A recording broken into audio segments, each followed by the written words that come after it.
السلام علیکم و رحمت الله و برکاته. مسلمانان گرامی، ما خواستیم که امشب به شکل گروپی در ولایت خراسان از اطفال نازنین برای شما برنامه تهیه کنیم. فعلا ما در یک منطقه هستیم که الحمدلله بسیار یک فضای آرام و خوشگوار وجود دارد. خب شنونده های گرامی، شما را در انتظار نمگذاریم، میریم به طرف اطفال نازنین تا ایشان را به معرفی گیریم. السلام علیکم و رحمت الله و برکاته. و علیکم السلام و رحمت الله و برکاته. خب اطفال نازنین، با امید ای که جور و صحتمند باشید و برای شنونده ها پیام های جالب را آورده باشید. خب از طرف راست شروع میکنیم و هر یکیتان به شنونده ها خود معرفی بکنین. درست است؟ بله. خب برادر، اسم شما چیست؟ احمد. ماشاءالله احمد. میشه برام بگی از کجا هجرت کردین؟ از ایران. ماشاءالله. خب میدونی که برام بگی که در آینده چی آرزو داری، که در آینده چی شوی خودت؟ ما میخوایم که در تمام جهان نظام خلافت اسلامی قایم شد. اما یک دعوتگر باشه. ماشاءالله. شیوه دعوت میفهمی خودت؟ بله. ماشاءالله. میتونی برام بگی که چه قسم مردم به طرف حق دعوت میتی؟ بله. مثلا مرا به طرف حق دعوت میتی، چه قسم دعوت میتی؟ السلام علیکم و رحمت الله و برکاته. و علیکم السلام و رحمت الله و برکاته. اسم احمد، اسم شما چیه؟ اسم ما ابو مسلم خراسانی.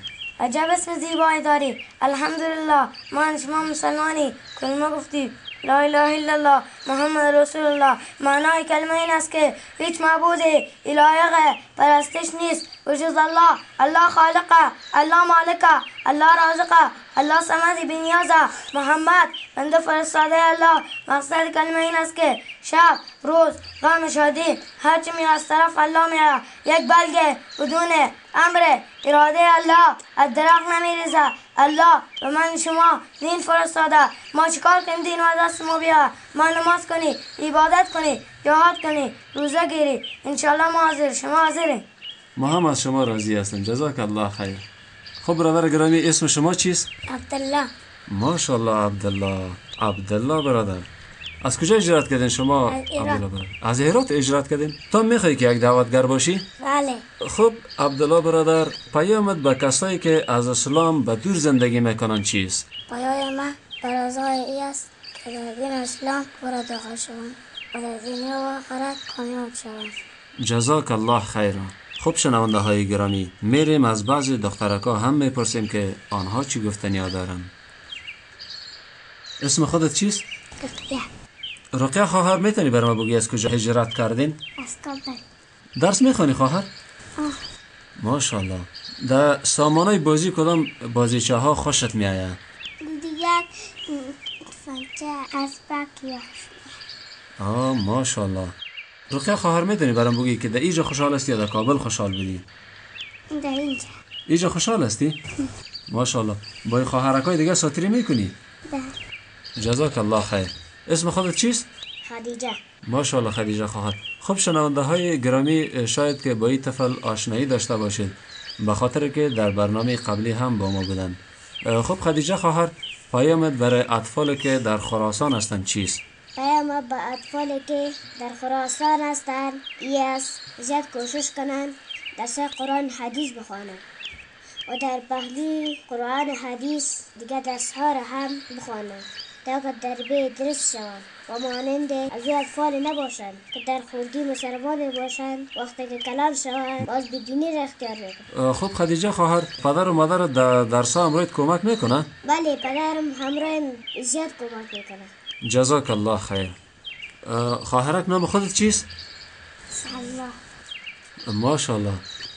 سلمو خواهر، پیامت برای اطفالی که در ساحات دور ولایت خراسان زندگی میکنن چیست؟ پیام برای است که بیاین به خلافت اسلامی و اینکه درس بخونن و کلمه تطبیق کنن. جزاک الله خیر. نام خودت چیست؟ عایشه. ماشاءالله عایشه خواهر. عایشه خواهر، از کجا هجرت کردین؟ از پاکستان. ماشاءالله. عایشه خواهر، الحمدلله رو میتونی برام بخوانی؟ تو بخوان. اعوذ بالله من الشیطان الرجیم. بسم الله الرحمن الرحیم. الحمدلله رب العالمین الرحمن الرحیم مالک یوم الدین ایاک نعبد و اهدنا الصراط المستقیم صراط الذین انعمت علیهم غیر المغضوب علیهم ولا الضالین. ماشاءالله، جزاک الله خیر. خب شنونده های گرامی رادیو صدای خلافت، شما شنیدید که الحمدلله در این فضای آرام اطفال الحمدلله بسیار خوشحال هستند و اطفال نازنین اینجا مصروف بازی هستند و بسیار همهشان از خلافت اسلامی الحمدلله راضی هستند و همهشان درس میخوانند و تعلیم و تربیه حاصل میکنند. الحمدلله همهشان تربیه درست اسلامی را به دست میارند. خب اطفال نازنین، کوشش کنید که در برنامه های آینده بعضی پیام، مقاله و یا یک تحفه به شنونده ها آماده کنید. درست است؟ بله. خب شنونده های گرامی، سخنان اطفال نازنین را شنیدید. امید است که مورد پسندتان قرار گرفته باشه. تا برنامه آینده که باز هم در خدمت شما قرار میگیریم، شما را به الله عزوجل مسپاریم. السلام علیکم و رحمت الله و برکاته.